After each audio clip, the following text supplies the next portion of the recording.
В маленьком городке Уиллоу-Крик на главной улице стояла железная клетка. Внутри сидела женщина, которую жители прозвали гигантской вдовой. Ее показывали за деньги, как диковинку. Дети глазели, мужчины смеялись, женщины отводили взгляды. Шериф уверял, что выручка идет на общее благо, но на самом деле город просто нашел удобный способ наказать ту, кого боялся. Женщину звали Мэри Кейн. Она была высокой, крепкой, с руками, привыкшими к тяжелой работе.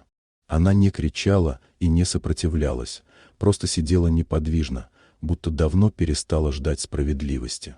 В жаркий день в город въехал одинокий ковбой, Джейк Моррисон.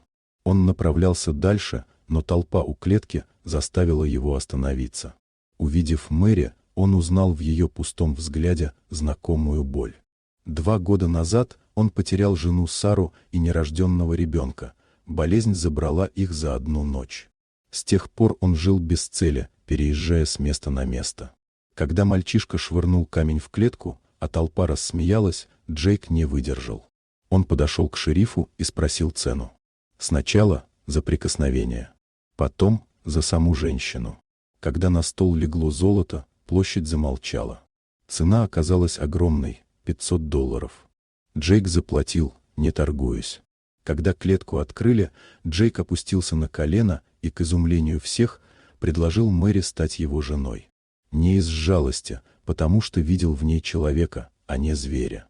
Он сказал, что никто не заслуживает жить за решеткой, и что одиночество убивает медленнее, но вернее. Толпа кричала, обвиняла, требовала крови. Тогда Мэри впервые заговорила. Она рассказала, как на нее напали 3 пьяных мужчин, как она защищалась, и как город предпочел назвать ее чудовищем, вместо того, чтобы признать правду. Шериф поспешил закрыть разговор, деньги уже были у него. Мэри вышла из клетки. Джейк протянул ей руку, спокойно, уважительно. И она приняла ее. Они уехали из Уиллоу-Крик в тот же день под крики и проклятия. По дороге Джейк рассказал о ранче его семьи в Колорадо, месте без клеток и зрителей.